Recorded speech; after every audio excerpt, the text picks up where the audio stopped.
अस्सलामुअलैकुम। कैसे हैं आप लोग? सब खैरियत से हैं? उम्मीद है आप लोग सब खैरियत से होंगे और मैं भी आपकी दुआओं से और अल्लाह ताला के फ़ज़ल व करम से बिल्कुल खैरियत से हूँ। फर्स्ट ईयर फ़िज़िक्स में हम इस किताब के chapter number 5 work energy and power के न्यूमेरिकल्स को सॉल्व कर रहे हैं। कॉलेज में जो बच्चे मिलते हैं और जो उनसे फ़ीडबैक मुझे मिलता रहता है, उसकी कभी कभी मुझे वजाहत देनी पड़ जाती है। वजाहत ये है कि एक बच्चे ने कहा कि सर आपने चैप्टर नंबर 1, चैप्टर नंबर 2 इसकी न्यूमेरिकल्स कब करवाएंगे? तो मैंने जवाब दिया है कि इसके न्यूमेरिकल्स मैं इंशाअल्लाहुल अज़ीज़ चैप्टर नंबर 5 के बाद मैं कोशिश करूँगा कि काइनेमेटिक्स चैप्टर नंबर 2 है उसके न्यूमेरिकल्स आपको सॉल्व करवाऊँ। किताब में कुल 14 चैप्टर्स हैं, एज यू कैन सी, ठीक है। और इस किताब की ख़ास बात यह है कि इस किताब में एक चैप्टर है, चैप्टर नंबर 13, और इसका नाम है फ़िज़िकल ऑप्टिक्स। फ़िज़िकल ऑप्टिक्स में जो न्यूमेरिकल्स की तादाद है वो है 18। चैप्टर नंबर 1 जिसको हम कहते हैं मेजरमेंट, इसमें न्यूमेरिकल्स की तादाद है 9, काइनेमेटिक्स में 6, डायनामिक्स के अंदर 7, रोटेशनल एंड सर्कुलर मोशन में 11, वर्क एनर्जी एंड पावर जो हम कर रहे हैं, जो हमारा चैप्टर रनिंग है उसमें है 11। इंशाल्लाह ये आज कंप्लीट हो जाएगा। इसके बाद जो चैप्टर है वो है फ्लूइड स्टैटिक्स, इसमें जो न्यूमेरिकल्स की तादाद है वो है 10। फ्लूइड डायनामिक्स, इसमें न्यूमेरिकल की तादाद है 10। उसके बाद है एक चैप्टर जिसका नाम है इलेक्ट्रिक फील्ड, इसमें न्यूमेरिकल्स हैं 10। कैपेसिटर, इसमें न्यूमेरिकल हैं 7। फिर है डीसी सर्किट, इसमें न्यूमेरिकल्स हैं 7। ऑसिलेशन, इसमें न्यूमेरिकल्स हैं 10। ऑर्केस्ट्रिक्स, इसमें न्यूमेरिकल्स हैं 10। फ़िज़िकल ऑप्टिक्स जैसे मैंने अभी आपको बताया, इसमें न्यूमेरिकल हैं 18। और जो आखिरी चैप्टर है चैप्टर नंबर 14, इसमें कोई न्यूमेरिकल नहीं है। तो मैंने इसको जब टोटल किया तो ये न्यूमेरिकल की तादाद आई मेरे पास 126। तो उस हिसाब से मैंने कोशिश की कि अगर मैं 2-2 न्यूमेरिकल करवाता तो मुझे 3 महीने लग जाते। तो मैंने कोशिश की कि मैं 3-3 न्यूमेरिकल्स पर करा देता हूँ ताकि आपका 2 से ढाई महीने में न्यूमेरिकल्स हो जाएं। तो फ़िक्र मत कीजिए, जितना मुझसे हो सकेगा इंशाअल्लाहुल अज़ीज़ मैं आपकी हेल्प करता रहूँगा। न्यूमेरिकल्स को करने का फ़ायदा उसी वक्त होता है जब आप वीडियोस को एंड तक देखें, और किसी भी चीज़ को जब आप पढ़ रहे होते हैं तो उसके अपने नोट्स बनाने चाहिए। यानी वीडियो को आप डाउनलोड कर लें या देखें और साथ साथ उसको नोट करना और लिखना शुरू कर दें।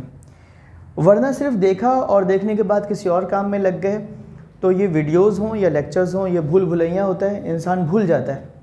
तो बेहतर तरीक़ा ये होता है कि आप इसे लिख लें।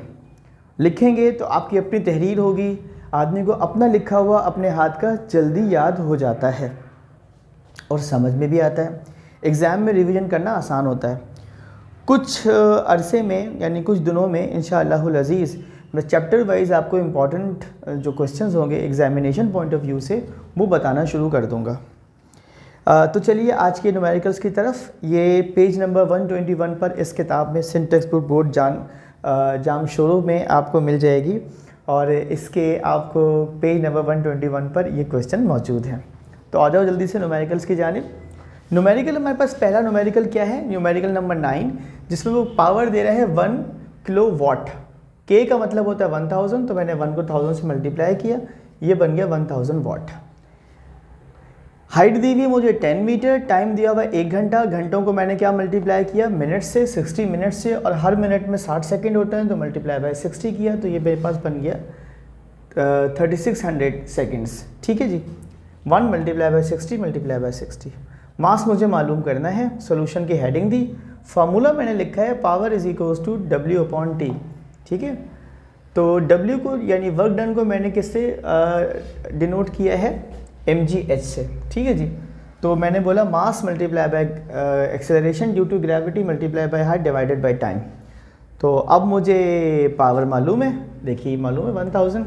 ठीक है, मास मुझे फाइंड करना है, g मुझे गिवन है यानी कांस्टेंट होता है, h मुझे गिवन है 10, टाइम मैंने निकाल ली है 3600 सेकेंड। ठीक, तो मैंने फार्मूले में m को यानी मास को सब्जेक्ट बनाने के लिए फार्मूले को मैंने फ्लिप कर दिया, राइट हैंड साइड को left hand side, left hand side को राइट हैंड साइड बनाया। जैसे ही मैंने m को सब्जेक्ट बनाया, t यहाँ डिवाइड कर रहा था, यहाँ जाके मल्टीप्लाई करने लगा, gh यहाँ मल्टीप्लाई कर रहा था मास को, यहाँ जाके इसने डिवाइड कर दिया।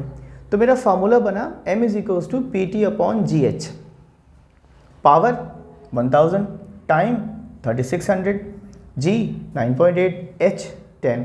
कैलकुलेटर में डाला तो मेरे पास आंसर आया 3.6 10⁴ यानी हम कह सकते हैं 1 kg of pure water is equals to 1 litre at 400 degree centigrade, 4 degree centigrade. ठीक है, ये स्पेसिफिक ग्रेविटी भी है और डेंसिटी भी वाटर की 4 डिग्री सेंटीग्रेड पर क्या होती है, मैक्सिमम। ठीक है, आपके पास आंसर आ गया 3.6 10⁴ kg। ठीक है जी, यानी अब हम आगे क्वेश्चन नंबर 10 पर। क्वेश्चन नंबर 10 भी आपके पेज नंबर 121 पर मौजूद है। Mass 2 kg, height 15 metre, W 400 joules, velocity यानी स्पीड मुझे मालूम करनी है। तो मैंने वर्क एनर्जी वाली इक्वेशन लगा दी, कौन सी, work done is equals to gain in kinetic energy plus gain in potential energy. Kinetic energy होती है हाफ mv² की, पोटेंशियल एनर्जी होती है mgh के। ठीक है जी, तो मैंने सिर्फ वैल्यू रख दी, m की जगह पर 2, v मुझे फाइंड करना है, m की जगह पर मैंने यहाँ पर रख दिया 2, g है 9.8, h है 15, सिंप्लीफाई किया, 2 से 2 को कैंसिल कर दिया तो बचा v², इसको तीनों को मल्टीप्लाई किया तो आंसर आया 294। ठीक है बेटा, v² को सब्जेक्ट बनाया तो 400 में से 294 को माइनस किया तो आंसर आया 106 v²। v मालूम करने के लिए मैंने 106 का स्क्वायर रूट लिया तो आया 10.29 मीटर पर सेकेंड। आई थिंक ये क्लियर है, हम आगे चलते हैं। ये क्वेश्चन नंबर 11 है, इसमें एक मोटर है, वाटर पंप, जो कि पानी को पहुंचा रहा है 120 मीटर की बुलंदी पर और ये 1 मिनट में 500 ग्राम वाटर को पहुंचाता है। तो मैंने लिखा मास अपॉन टाइम, मास था 500 ग्राम, टाइम था 1 मिनट। ग्राम को केजी में कन्वर्ट करने के लिए 1000 से डिवाइड कर दिया, मिनट को सेकंड में कन्वर्ट करने के लिए 60 से मल्टीप्लाई कर दिया। तो मेरे पास मास अपॉन टाइम कितना आता है, 0.5 डिवाइडेड बाय 60, और जब आप 0.5 को 60 से डिवाइड करते हैं तो आंसर आता है 8.33 10⁻³ किलोग्राम पर सेकेंड। ऊपर किलोग्राम था, नीचे सेकेंड था, तो ये बन गया 8.33 10⁻³ किलोग्राम पर सेकेंड। ठीक है बेटे, h आपको दिया हुआ है कितना, 120 मीटर, एफिशिएंसी दी हुई है पंप की 50 मीटर, 50%। आपको एक्चुअल पावर निकालनी है। एक्चुअल पावर निकालने के लिए पहले आप ऑब्जर्व पावर निकालेंगे, कैसे, power is equals to W/T और W बराबर है mgh के। मास की जगह पर रखिएगा, बल्कि आपको इसके लिए मैंने बहुत आसान कर दिया है। मैंने क्या किया, यहाँ पर इस मास अपॉन टाइम को अलग कर दिया, ब्रेक कर दिया, और GH को अलग। क्यों अलग किया, क्योंकि मास अपॉन टाइम मैं निकाल चुका हूँ 8.33 10⁻³ तो मैंने लिख दिया 8.33 10⁻³ मल्टीप्लाई कर दिया मैंने acceleration due to gravity that is 9.8, h था हमारे पास 120, तीनों टर्म्स को मल्टीप्लाई करता हूँ तो आंसर आ जाता है 9.8 वाट। ये वो पावर है जो कहलाती है ऑब्जर्व पावर, मगर मुझे क्या निकालना था, एक्चुअल पावर, और एफिशिएंसी दी हुई थी कितनी, 50%। तो एक्चुअल के लिए क्या करेंगे, आप 50% को 100% में कन्वर्ट करने के लिए क्या करेंगे, आप 9.8 को 2 से मल्टीप्लाई कर देंगे। तो मैंने लिखा है pump efficiency is 50%, therefore the actual power of the pump will be P prime is equals to 2 multiply by 9.8 यानी कि 19.6 वाट। उम्मीद है ये न्यूमेरिकल्स आपको समझ आए होंगे।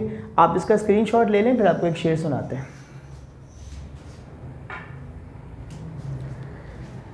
चलें, लोगों की फरमाइश है आहिस्ता आहिस्ता समझाया करें, बहुत जल्दी जल्दी करके चले जाते हैं, तो मैंने कोशिश की है आज आपको बहुत आराम से समझाऊं।